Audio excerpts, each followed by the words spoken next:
Hello and welcome to the Expat Property Portfolio podcast. I'm your host, Callum Williamson, and I'd like to firstly apologise for the delay in putting out an episode. It's been sort of 2 or 3 weeks, I think, and we've got a whole heap of guests lined up, but being summer holidays, everyone is rightfully going away and enjoying a bit of sun. So rather than waiting until everyone's back and then doing an episode, I thought I would try my hand at a solo episode, just talk about some of the things we've encountered this week in sort of speaking to people in the markets, all of that sort of stuff. So that's what we're going to do. I'm not sure how long it's going to be, but we're going to give it a try and see how it goes. So I hope you enjoy. Goldfish have a 3-second memory. You can slip on a banana peel, shooting fish in a barrel, and the 5-second rule. What do they all have in common? They are all myths, or are they? I don't know. I used to watch a lot of Mythbusters when I was younger. Lunch break, school, me and my brother would watch it, and they used to bust a lot of these myths. They actually busted the shooting a fish in a barrel one. It is actually quite difficult. It's not that easy. Slipping on a banana peel, not true. And the 5-second rule apparently also busted. Germs get on there straight away. But anyway, what we're going to be talking about today are some myths, or a certain myth within property. And this myth is one of our own myths. It's something that we have sort of coined and thought about a lot because we see it quite a lot with people we speak to, and that is the head versus heart conundrum or thought process. And so we're labeling that as a myth today because we may have busted our own myth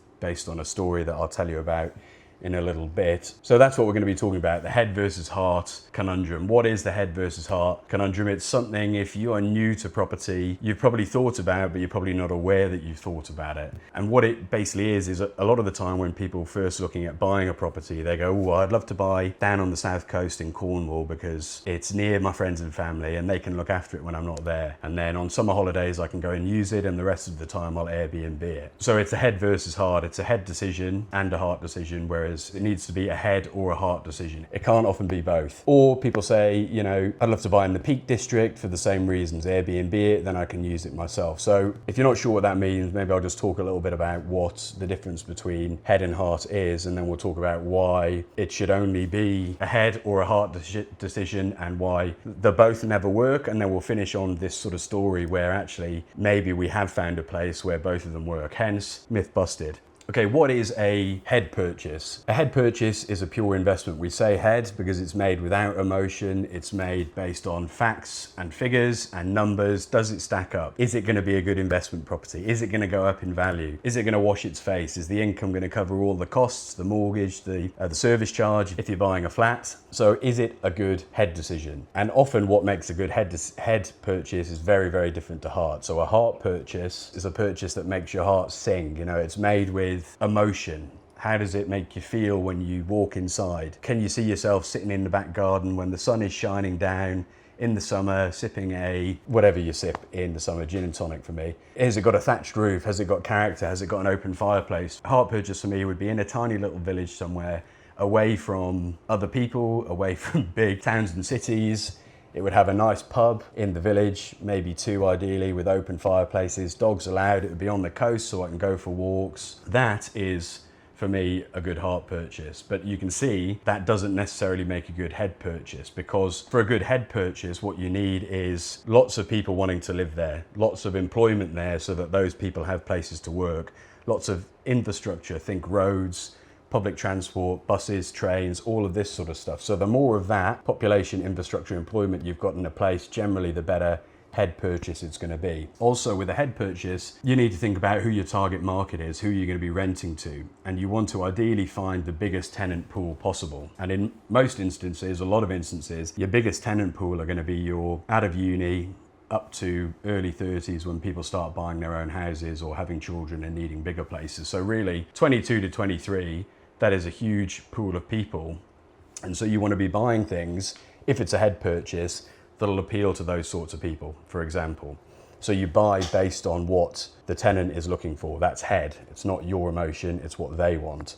And what do they want? What would make a good head purchase? Think city centre, town centre flats. City centres are better because there's more people, population, infrastructure, employment, more of all of that sort of stuff, but towns can work as well.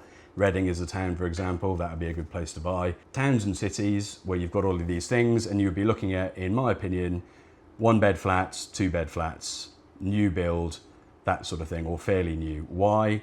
Because these younger people, they don't want to be looking after a garden. They don't want to be taking the bins out. They don't want to be cleaning the hallways. They just want something that is plug and play, where they can just move in there and start living. Often furnished is best as well. So you see, we're thinking with our head here, what makes sense from a head perspective, and therefore that would make more sense from an investment perspective. On the flip side, heart, if you think about that example I was talking about earlier, where you've got pubs by the beach, miles away from towns and cities and employment and other people, who's going to want to rent there or live there? Retired people, maybe, people that can work remotely perhaps, or other people that don't really want to be around other people. Anyway, it's a much smaller pool of people. And then you've got to think, well, who's going to want to rent a thatched cottage all year round with an open fireplace? It's all work and upkeep. Probably not that many people. Yes, it may make sense from a short-term let, but it's not going to be all year, is it? It's only going to be when the weather's good or in peak seasons, Easter, summer, Christmas, that sort of thing. So again, you're not maximizing your return potential on that. So head versus heart, that's what we're talking about. We're talking about what makes a good head purchase, a buy to let, and what makes a good heart purchase. And as you can see, often the two will not combine to make something that does both well. Never the twain shall meet, I hear you say. Now, this is not to say that it can never ever work, and as I say, we're going to talk about that in a little bit, but you need to consider what sort of stage of your portfolio building and stage of life you're at. So, if you're a first-time buyer and you're early doors, early days in starting your portfolio, then taking a bit more risk on something that may be head, may be heart, could be rented half the year, could not be the rest of the year, is more risky. So perhaps don't do it. Think about something solid and steady, vanilla, won't shoot the lights out, but will do the job. If you've got a slightly more developed portfolio, where you've got some properties under your belt that are low risk, that are doing their job, that are building for the future, then maybe you can afford to have a bit more of a punt on something that could be head, could be heart, could be both, because if it is not a great investment, then you still get the head enjoyment out of it. And then the rest of your portfolio is looking after the head side. So you've got to consider what stage of life you're at. And in my opinion, if you are going to try and make them work, then it's got to work, first of all, as a head purchase. It's got to be a good investment first, and then the heart has got to come second. If it's the other way around, often that won't work. If it ticks all the boxes as a head first, then it can also work as a heart if it works for you. So head first, heart second, I think it can work. And so this is where we're going to come on to the story where I have seen it work recently. And this has been with, friends living in Asia that are buying places in Indonesia, namely Bali, Lombok, and Thailand, mainly Phuket, places like that. And, a lot of expats living in Asia, you sort of come for 2 years, it rolls into 5, 10, 15, and then 20 years later or whatever it is, you come to love Asia and you don't want to leave. And so you think about, okay, well, where can I buy here that I could use as a holiday home, and then somewhere that I could potentially retire to? And I'm sure it's the same all the world over. In the Middle East, you might, try and find somewhere in Turkey that you can retire to or use as a holiday home. Same in America, down to North America, down to the Caribbean. I'm sure there's lots of examples. So we'll just talk about the example of a friend of mine that bought in Phuket, and we'll look at the head versus heart. Does it work together? Yes, I think it does. And how we've actually busted our own myth, or maybe it wasn't a myth to start with, who knows. But from a head perspective, Phuket, do the figures and the facts, or the facts and the figures even, do they stack up? Investment case points for Phuket. Yields of over 12%, give or take, depending.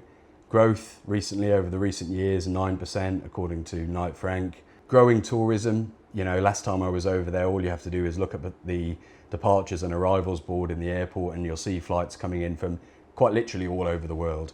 Australia, Europe, Middle East, Northeast Asia, all of these sorts of places. 4, infrastructure investment. They're investing in new airports, new roads, so they're putting money into the place. And that's the same with Bali, for example. It's growing all the time, the infrastructure. Another point, Phuket, great healthcare. So that's a driver for people wanting to live there. So when you're thinking about going back to the types of tenant and the tenant pools, all of these things are creating a bigger tenant pool that could live there. Worldwide travel, good healthcare, good infrastructure versus the thatched cottage on the beach somewhere in the middle of nowhere. It doesn't have those things, so your tenant pool is much smaller. A stable and growing economy, It's one of the most stable in Southeast Asia. As I mentioned, flights to all 4 corners of the world. If the world has corners, I don't know, but 4 corners. And then lastly, the developers he was looking at working with, both of them credible developers, been around 30, 40 years, in both instances 130, just over 140, with a solid track record, have always completed, and specifically the one he was looking at, Singapore listed, which was a Banyan Tree development, the Banyan Tree Hotel Group. So from a head perspective, does it tick all the boxes? Yes, it's growing, it's got good rents, good infrastructure, good transport. So we go back to the pie, it's got all of those things. So yes, it works from a head perspective. Chatting with him after he, went to visit, flew in from Singapore, spent a bit more time in Phuket, he sort of turned around and said, actually, Phuket has a lot of the things I enjoy and I like, things that give me fulfillment. Great training facilities, great food, great Thai food if that's what you're into. Easy commutability to Singapore and then up to Hong Kong where he's working. Good schools for his children. So all of a sudden for him, it was starting to tick the heart boxes as well. Are we saying then that it's myth busted? We found somewhere potentially that ticks all the boxes from a investment perspective and is also ticking this individual person's heart boxes. And I think I would caveat that with, yes, it sounds like we have ticked both boxes, head and heart, so maybe it is possible, maybe the myth is busted, maybe they should do it on Mythbusters. But as with anything in property, it all depends on you. It won't be a head and a heart purchase for you if you don't like Asia. It won't be a head and a heart purchase for you if you don't like having to fly out to work, But that's exactly the point. Everyone is different, and when it comes to property, there is no silver bullet. There is not one size fits all, and you see it an awful lot online, on videos and property experts talking about it. This is the strategy, BRRR, flip, do my course, all of this sort of stuff. It's irrelevant. The best strategy is the strategy that works for you based on your goals and aspirations. And that might mean buying a different head purchase. That might mean buying a different heart purchase, not a head purchase.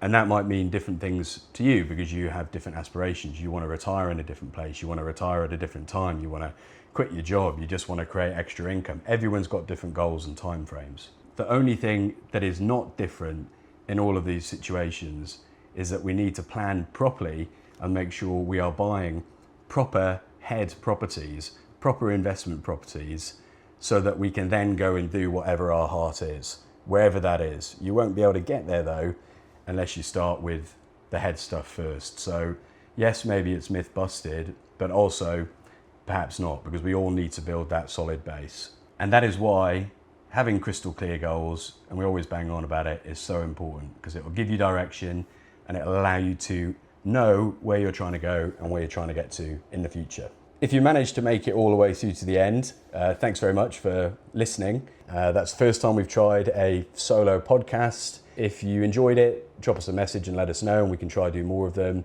Also, if you did enjoy it, please, give a rating on the podcast wherever you listen to it, and we'll see you here next week for another one, either with myself or with someone else. Cheers.